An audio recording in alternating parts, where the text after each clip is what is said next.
Hi everyone. Welcome to the fourth lecture in the series of business analytics course, and I hope you have enjoyed the videos till now.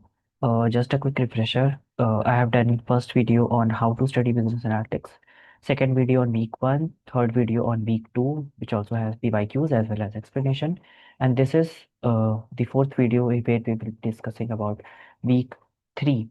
So what's the content? Let's get started with respect to week three. So I hope my screen is visible now, and this is what we have in our week three. Two things. One is Bayes theorem, and another one is chi-square test of independence. So I'll first discuss chi-square test of independence, and then we will go to Bayes theorem. So just before, in the previous video, we discussed chi-square. Goodness of it, here we have chi-square test of independence.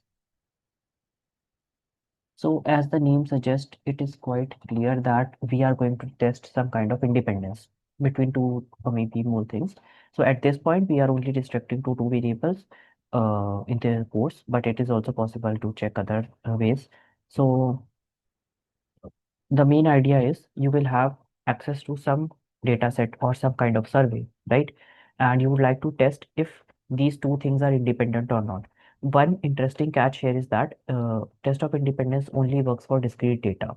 So inherently you need to have discrete data. One good example or one simple example which I can think of is like, let's say there is one company which makes different product ABC and they are selling it in different cities XYZ.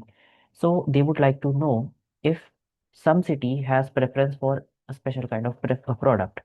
Let's say city X has preference for product number B, city Y has preference for product number A. This is just a hypothetical situation. So this was just to give a understanding how we deal with this kind of situation, because this is very important, right? Let's say you own a business, you are making two three different products, and at certain point you have to sell it. If you know that product A is going to have more demand in city X, product B is going to have more demand in that city, another one. So then you will try to, push those products there, right? So this is just to check if there is any kind of interdependence or not, right? If my products is dependent on my cities, right? So to check that thing, we use chi-square test of independence. So before doing any kind of numerical, let's just try to remember what is going to be our null hypothesis, because it's another statistical test. So definitely we are going to have one kind of hypothesis. What is that hypothesis? That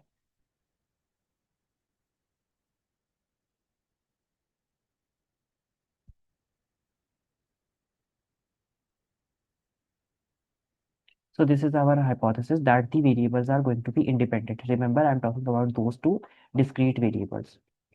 HA, this is my alternate hypothesis. This would be variables are not independent.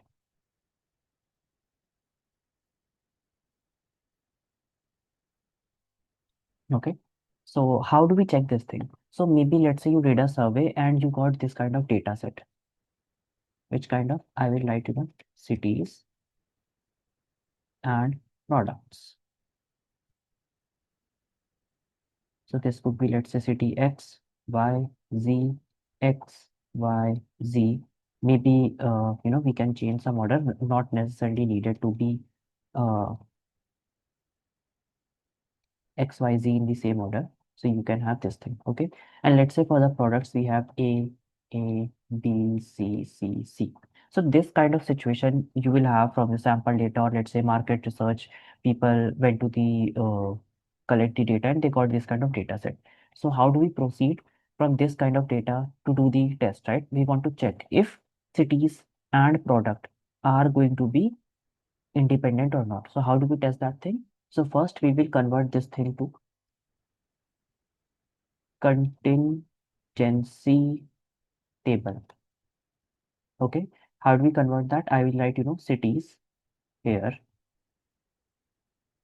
and products this side. Okay. Cities this side, products this side. And I will write, X, Y, C.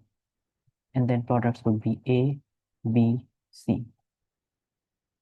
So now let's just see what do we have. We have a table kind of structure, right?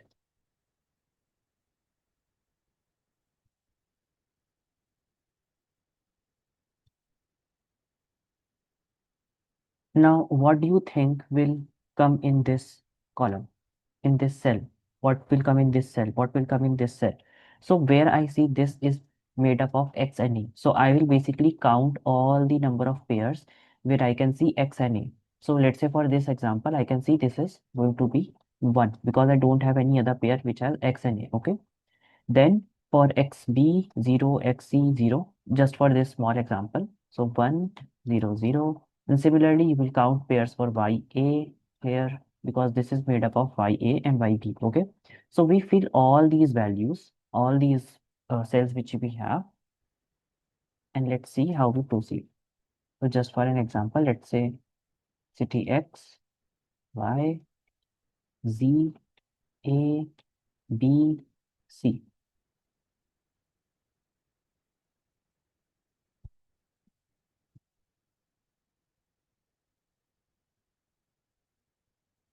So let's say you have some value here, some here, something here, something here, something here, etc., etc. What we are going to do? We will do this will be column total. So I will sum all these three things here, these three things here, these three things here. Similarly, I will also have row total. So total of this row here, sigma row 1. This would be sigma row 2.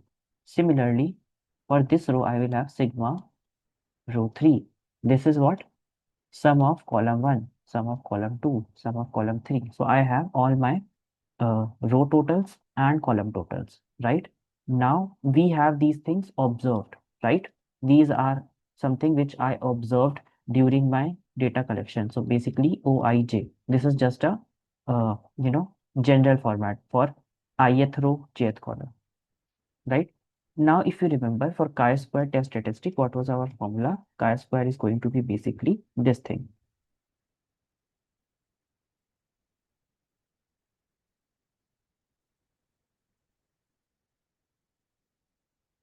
So here you can see that we are going to basically use the same formula, observed frequency minus expected frequency whole square divided by expected frequency.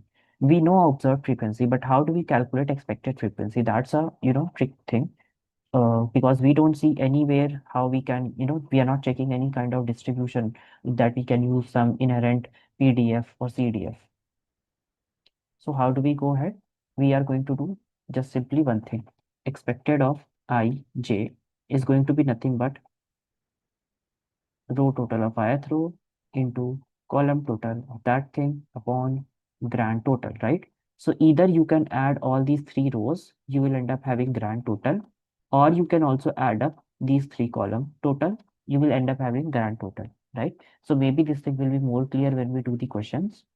But coming to this one, every cell you need to calculate the expected value, right? So here you had 9 observed value, 1, 2, 3, 1, 2, 3, 1, 2, 3. So total 9 observed value for each pair. Also, you will have 9 expected value. So you need to do this thing. Just for an example, if I'm calculating for this part, this is made up of this row and this column. So what will happen? I will be using sigma row 1 into sigma column 1 upon my grand total.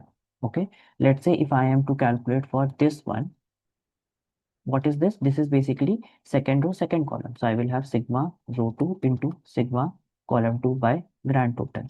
Let's say if you want for this one, y and c.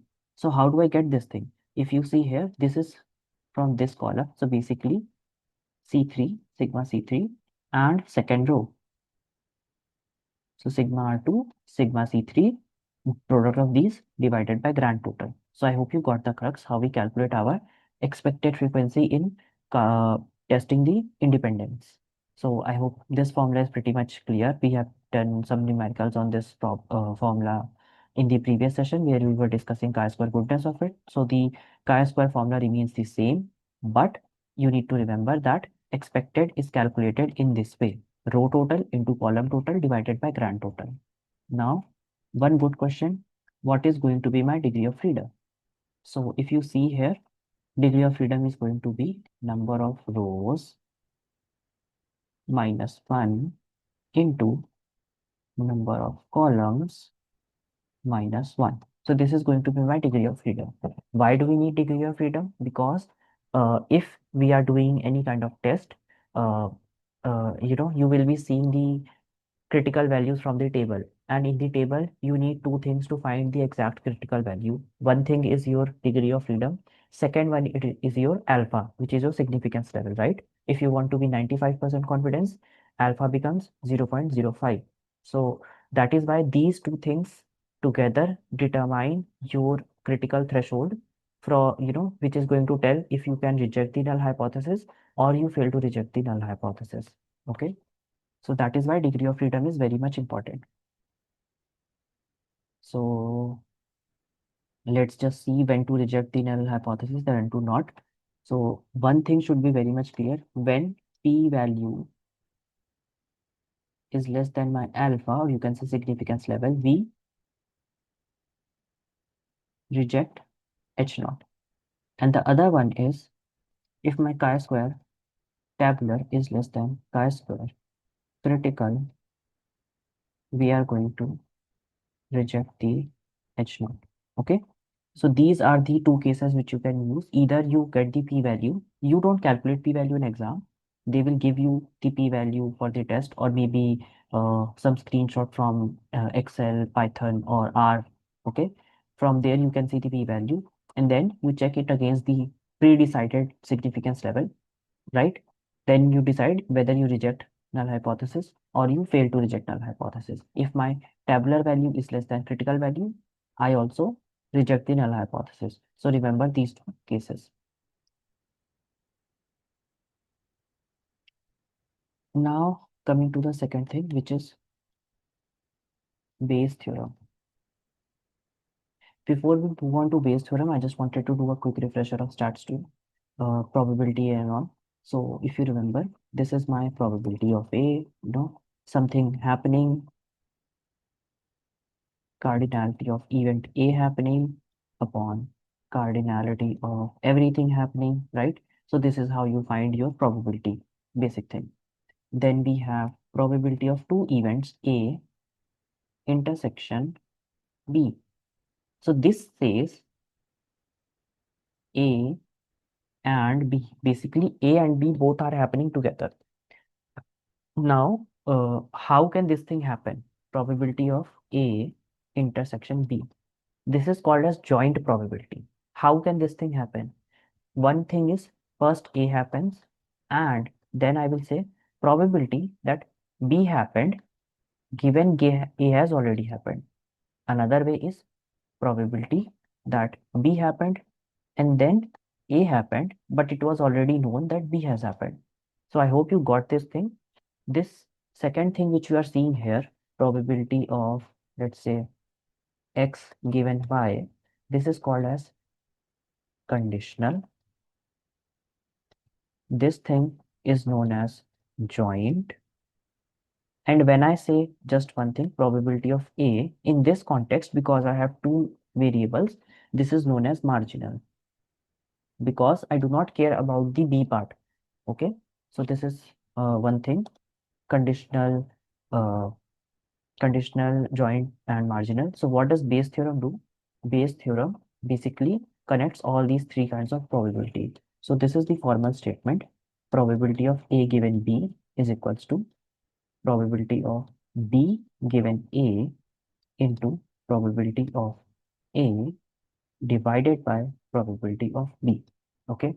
Now, few things which you should know. This is my posterior, sorry, I wrote it wrong. This is my likelihood. This is my prior. this is my marginal, and this is my posterior. Okay, so basically, this is the relationships, and these are some important names which you should know. This probability is called as likelihood. This is called prior, because this is the prior information which we have. I will just take one example, and then it would probably make much more sense. Why do we use Bayes theorem? And from exam point of view, I think this is, everything which you should know. Another form for your Bayes theorem would be like this: probability of A intersection B is equals to, the numerator remains constant in the denominator, because we are, now taking for probability of B. This is a marginal probability. If you don't know how do we calculate marginal probabilities, this is going to be sum of all probabilities. So basically, probability of B given A I into probability of A I. So I'm saying, I am partitioning my B into different spaces of A, and because I want total probability of B, I do not care what A happened. So maybe you can just go and check in stats 2 videos. This thing would be more clear, and this is something which is very useful. This is the most useful format, because uh, why do we use Bayes theorem? Every time you cannot calculate probability of A given B, that would be very much expensive. Uh, Sometimes it is easier to find probability of B given A, and prior is something which we have a prior belief, and then we use this formula of Bayes theorem, and then our belief system gets updated. Just a small example, maybe, which I can think of is like, let's assume, there is a disease. You go for a testing of a disease. Let's say we can take two examples. One is fever, which is very much common. Let's say 50 people out of 100 get the fever. But what if I tell you that the test which you are taking, it can also give false positive. Basically, even if you are not having that disease, that test can give you indicator that you are having disease. So let's just assume 5% tests are false positive. Test results are false positive. Why it is important? If 100 people are taking my, this test of disease, 5 people would be flagged that they have this disease, but in actual they don't have. That is why they are called false positives. When we go into week 7, we will be discussing these things in details in the logistic regression: false positive, true negative, etc., etc. But just for an example, I hope you got the point. False positive basically means they were, said to be having the disease, but in reality they were not having. Now, if you think here that, 1% was flagged, that, sorry, 5% were flagged because that they have the disease. In actual, they were not having. So, in case of your fever, this seems like, okay to be here, because I have 50 people. Maybe, if I take my test, if it tells me that, uh, there is a chance that I got the fever. So it seems okay that 50% people are getting the fever. So this is okay. But uh, do you think the same can happen if, more people are here? So just taking an example, if I have 100 people, let's assume one, 50 people have fever,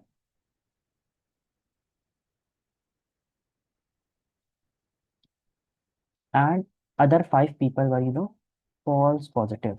Okay.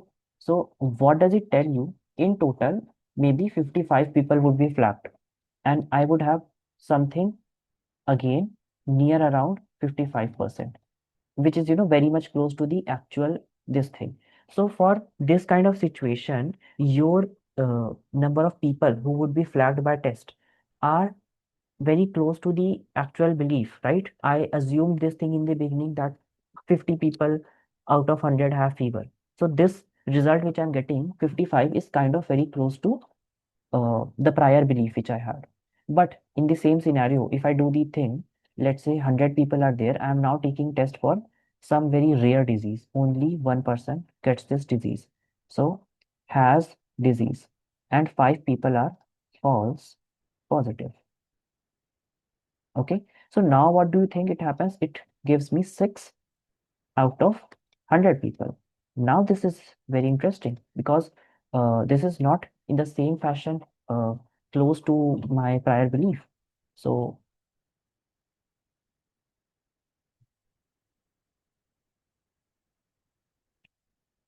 sorry, one thing which you can check is that this one, uh, out of these six people, I only have one people who had the actual disease. And here, if you check, out of this, we have 50 people out of 55 who actually had disease. So you see this thing here, my chances of test being actually useful is very much good, 95%. But if I check this scenario, what am I saying? That I'm sorry, this is going to be 1 by 6. Why I'm saying 1 by 6? One person actually has disease and 5 were false positive. So 1 by 6. This is going to be 1 by 6, right? Very close. If I multiply it by 100, so probably it would be something like 15%, 16 point something something. So 15%. But here, if you see this thing, in total, I had 50 people who had disease and 5 people were false positive. So 50 out of 55, this is, something very close to 95%. So in this case, my test which I'm doing is very good. It can actually catch the people. But in this case, it's not very good. And why it is not very good? This is very much because of this reason. Here I have 1 people out of 100 and here I have 50 people out of 100. So this underlying belief, this underlying prior knowledge is, very much deciding how much this test was useful.